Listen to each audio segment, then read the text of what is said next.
أعوذ بالله من الشيطان الرجيم بسم الله الرحمن الرحيم الحمد لله الذي خلق السماوات والأرض وجعل الظلمات والنور ثم الذين كفروا بربهم يعدلون اللهم سبحانك لا علم لنا إلا ما علمتنا إنك أنت العليم الحكيم سبحانك لا علم لنا إلا ما علمتنا إنك أنت العليم الحكيم سبحانك لا علم لنا إلا ما علمتنا إنك أنت العليم الحكيم وصلى الله وسلم على سيدنا محمد سيد الأولين والآخرين وعلى آله وصحبه وسلم وعلى آله وصحبه أجمعين.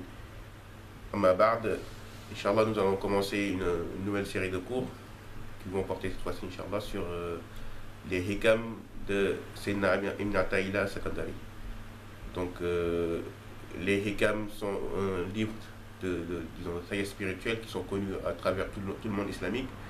Et Inch'Allah, on va essayer de faire, d'expliquer les paroles de ce cheikh selon ce que nous avons compris de l'enseignement de Sayyidina Cheikh Mohamed Fawzi al-Kakaï.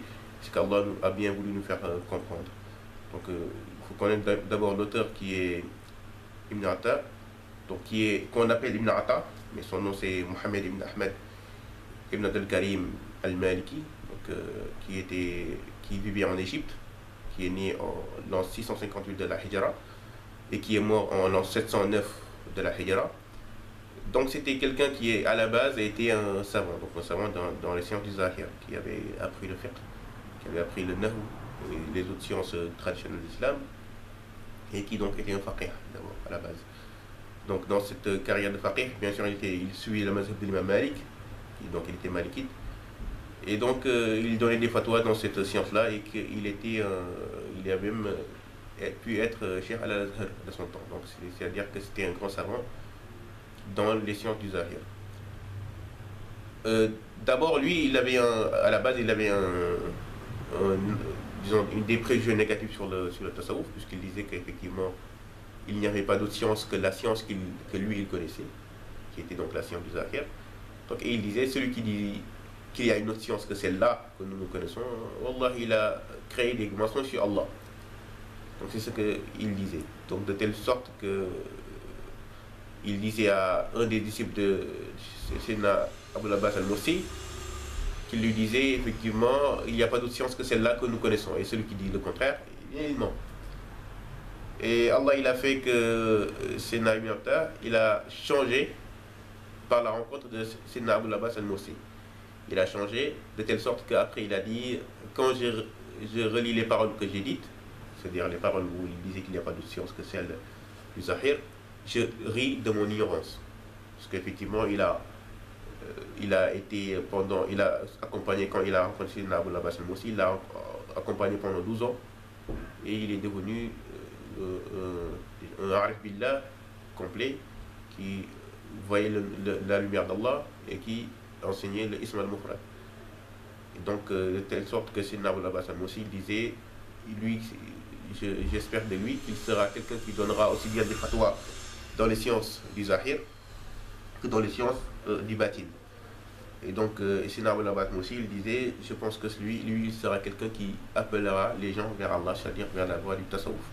Donc Inch'Allah, nous allons commencer donc le commentaire de ces hikam, et en essayant donc de se baser déjà sur ce que les shuyukh qui nous ont précédés ont dit, et de voir ce que effectivement nous avons compris de la tariqa par rapport à notre enseignant Sayyidina Cheikh Mohamed Fawzi al-Kakaï. Il faut savoir donc que les commentaires les plus appréciés par les gens de tasawwuf sont bien sûr les commentaires de Sayyidina Ibn Ajiba al-Hassani, qui a fait un excellent commentaire sur cela, qui s'appelle Iqaz al-Himam, et aussi celui de notre cheikh de nos shuyukh, Sayyidina Ahmed Zarouq, qui aussi a fait un commentaire de ces hikam.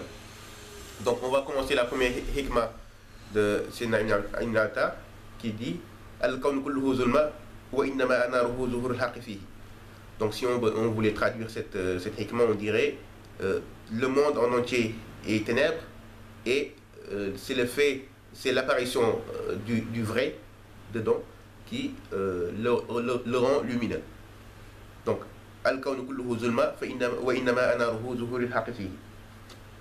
Donc on va commencer déjà par la première partie de cette hikma, qui al-kawn kulluhu zulma. Donc c'est-à-dire que tout le monde est ténèbres.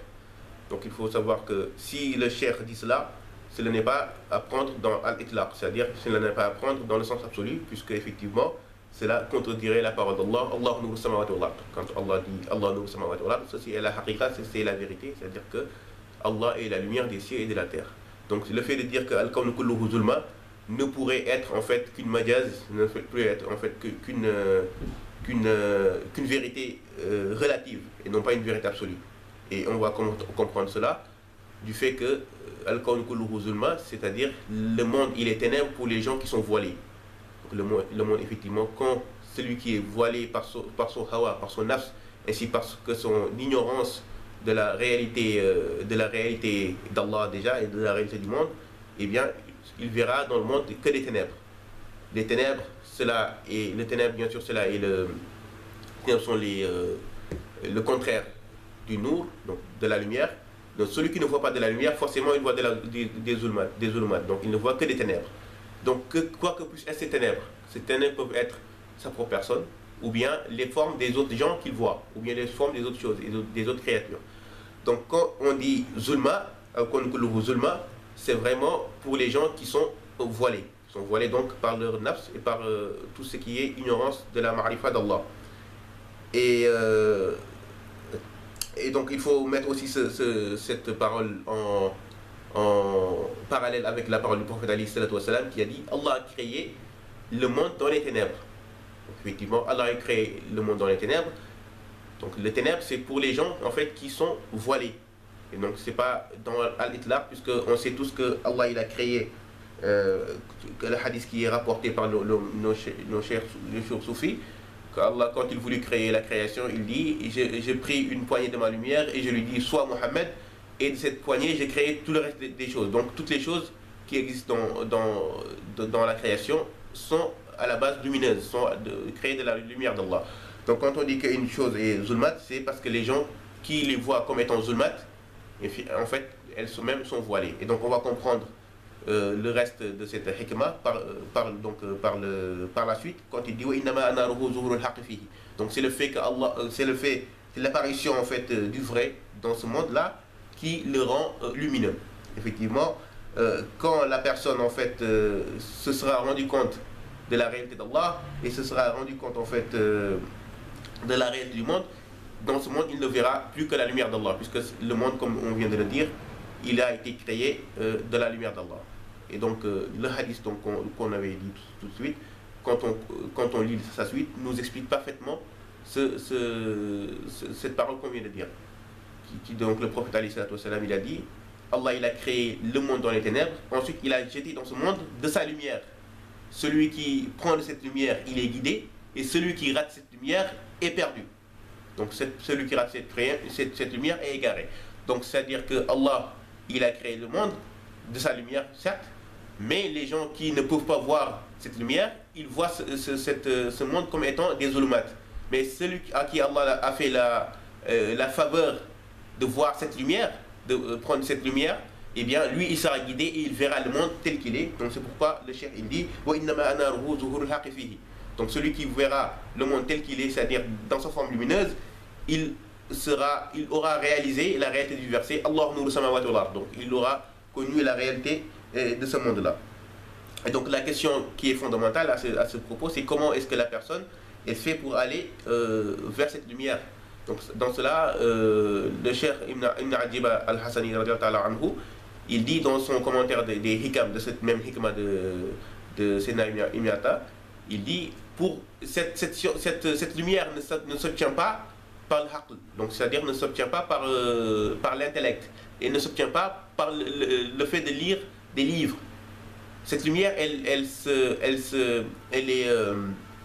s'obtient dans le fait d'accompagner les gens qui ont l'adwaq, donc les gens qui ont vraiment goûté à la lumière d'Allah et qui ont goûté à la ma'rifa d'Allah.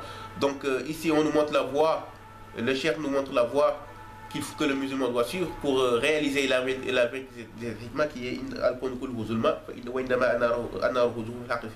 comment donc le musulman il fait pour voir la réalité de ce monde comme étant une réalité lumineuse.